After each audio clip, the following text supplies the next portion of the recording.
Hello everybody, hope you're doing well today. I'm going to talk a little bit about the next project.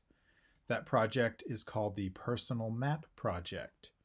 And for this assignment, you're going to create a map that is unique to you and your interest in your life.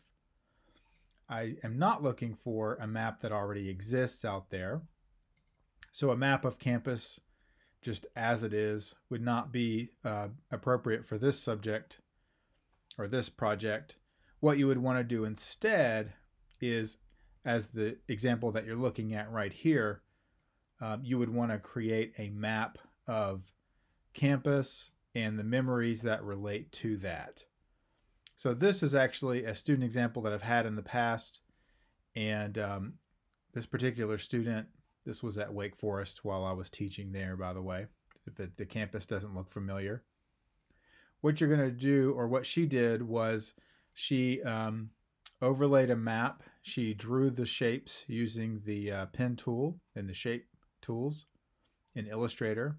And then she brought in images and included them into the map that related to places that were important to her.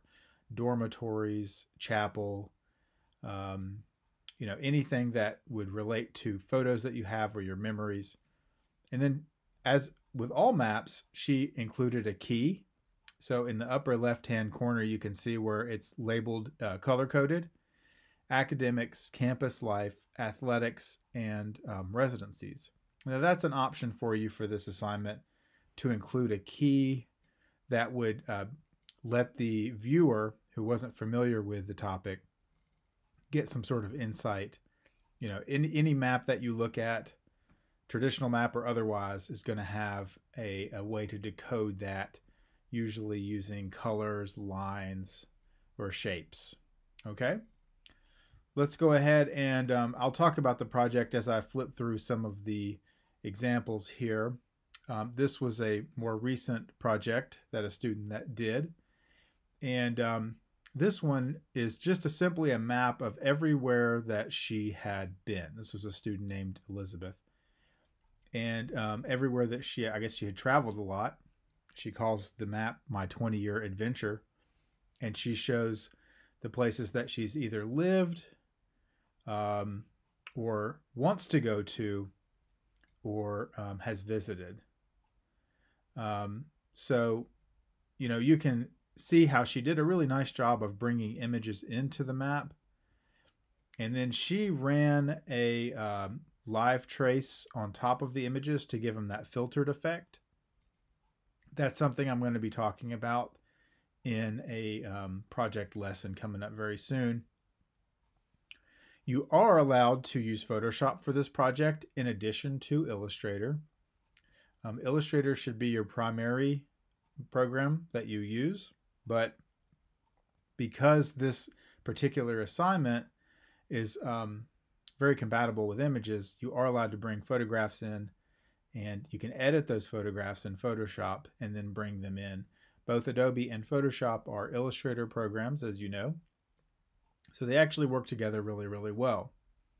Without getting into the specifics of it, because I can talk about this in a lesson coming up, but there are some things to consider when you're dealing with a JPEG image, which is pixel-based, and you're bringing that into a vector-based project, which is, of course, Illustrator. But we'll be talking about that. So my main purpose for this little lesson is just to give you some project examples, not talk about the technical aspect, but let you know what to think about with your overall layout. Okay, so here's another one that a student did, and what he did for this one was he did a map of, this is actually a park in Greensboro, North Carolina, where I was teaching at the time, and he did a map of his jogging route. If you look at the key at the bottom left-hand side, you can see that he used personal information. So the map doesn't look very personal at first glance. It looks like, I don't know, something where maybe there's like bus stops or something like that. But the key kind of gives it away, where it says places of residence, my house. Then he has like Church Street, Percy Street. He has a little red marking for places to stay away from.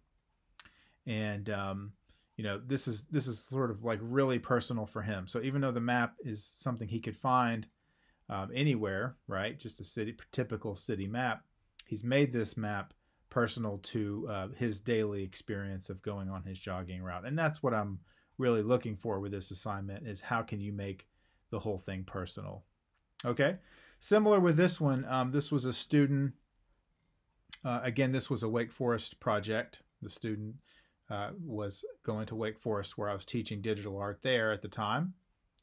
He had traveled a lot, so he brought together the different places that were really important to him. So you can actually see the shape of North Carolina in there.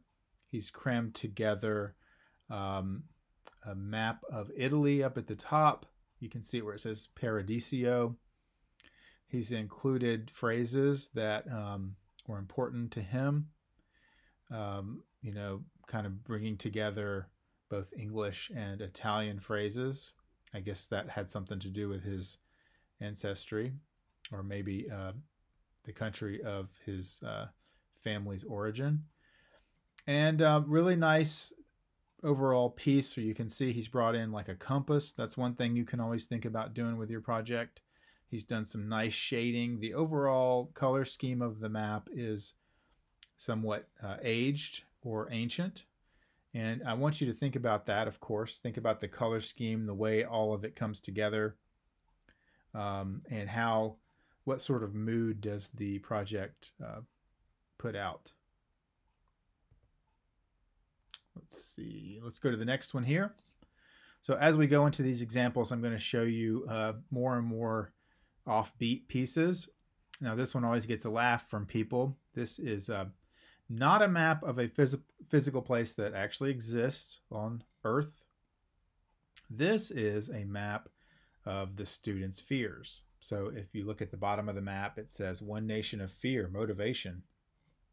These are things that scared him. And as I ask you to do, at the bottom, he also has color-coded key where he's got natural threats, childhood nightmares, and unconfirmed paranoia.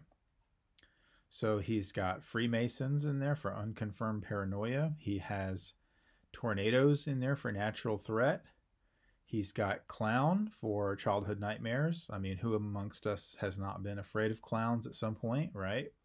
You've got wolves, strangers. I'm not sure what the skeleton man represents. Perhaps death, or who knows. But really nice piece overall.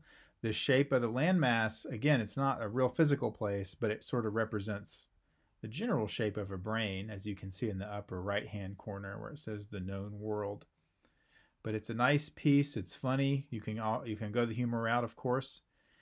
It brings together a lot of nice elements and is a little bit more abstract, but you are absolutely welcome to go that route if you want to. It can be more of a digital art piece than a traditional map, as long as it uses the map diagram layout or something that's related to that. This one is kind of similar. This was a student named Trin who did a map of the brain, and you can see that I believe he actually drew some of this onto pen and pad, brought the drawing into Illustrator, scanned it in or took a photograph of it, and converted those lines to vectors. That's actually something that you're welcome to do. If you're a hands-on artist and you like to do things by hand, feel free to attempt that. If you've had my Digital Art 1 class, you know that I encourage that in Photoshop. So that's something that you're welcome to do. He's got vision, speech, skills, balance, all the things that make up a well-rounded person. And he's created this nice digital art piece representing the brain.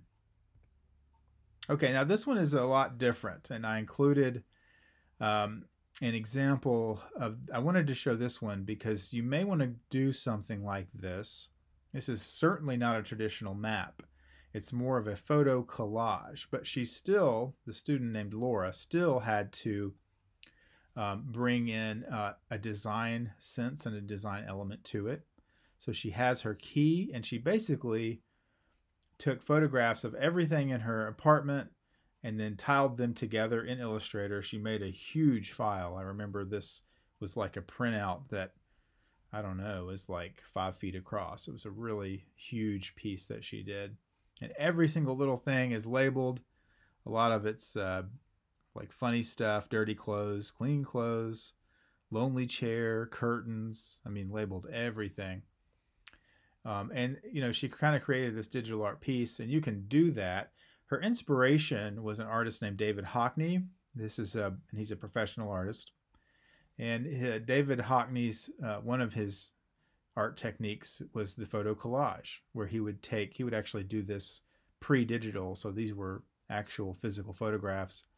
He would take photographs of places or people at different angles, tile them together into a collage, and he would get these sort of fragmented reality pieces like this. I thought it was a nice idea that the student had to be able to bring in something that's so obviously like fine art related or artistic, and then to incorporate that into something that would be sort of mock scientific with these diagrams and real precise labeling of things. So if that interests you, you can certainly go that route. A couple pieces I want to show that I don't think were even really finished, but I liked where they were going. This was a student who, I guess in the beginning stages, had planned to do a map where the words flowed out of the location that we were at the time, which was Wake Forest in North Carolina. You can see the words flying out. These were related to places that he had traveled to. So if you look at the central point with the light coming out of the landscape, and you can see the word Caribbean. So that's obviously a trip that he took, a plane trip to the Caribbean. You can see London. And some of them are just more non-representational words like Boeing and bump. So I like this piece. I like the direction it was going, but I would have included more concrete information about the places and what we were actually looking at. One of the things that this piece is missing is a key, and that's where that information could have, come across a little bit better. We could actually know what the places he's going to represent, when he went to those places, how long did the flight take, for instance, the Caribbean versus London, like what's the difference? Why was he going on the trip? So all of these things are elements that he could have included. And so I'm kind of showing this piece and another one, let's see, coming up here with the same kind of idea. So he designed this beautiful map of the heart, but it's not personal enough. So he has the word love in there, but he needs to include, I mean, how could he have taken this map, this really nice drawing that he did in Illustrator, and made it into something that would be accessible to just him, right? And that's the whole, I mean, it's in the title of the project. I want it to be personal, okay? So maybe he could have done this heart diagram, which looks sort of like the overhead of a city. Maybe he could have worked in neighborhoods that he lived in and the footprint of those neighborhoods, or maybe it could represent a college campus or something like that, or a high school. So that's going to be something that you need to think about. Make sure it's personal and not just like an interesting art piece that you're working on. Okay, so a couple real quick, I'm going to show you a couple of maps that weren't student examples, but they caught my eye and I thought it would be good to just show them off a little bit. So what this person did is they took they designed a map of Chicago, and in really creative ways that relate in a way to your typography assignment, they put in the words that relate to the sections within Chicago, the neighborhoods. So you've got, if you look carefully, you can see Inglewood, Lincoln Park, Lawndale, Ashburn. They're all readable, but they're really laid out in sort of artistic and unconventional ways. So this relates to what you're doing. Now, if you were to do this particular assignment, it would need to relate to where you live or what these districts mean to you, right? So I think you understand that part. But the overall layout is interesting and kind of unique. And I believe that one was done for a newspaper article about the different neighborhoods in Chicago. Okay, so for this piece, there was a television show, and it was called Lost, and I believe it was like maybe late 90s, early 2000s, maybe. And Lost was the show where there was a plane crash on the island and all these supernatural, mysterious things sort of happened. And again, this is a professional example, not student. And if you ever watched the show, you know there was this thing called the Dharma Initiative, and it was all this sort of secret society stuff that was going on. But I thought it was really nice how they made the island, and they actually physically made a map, which is not something that you really ever see in the show. And all the things that happened within the show, within the plot points, you can see laid out in the map with the symbols acting as the key at the very bottom of the map. I thought that was kind of nicely done.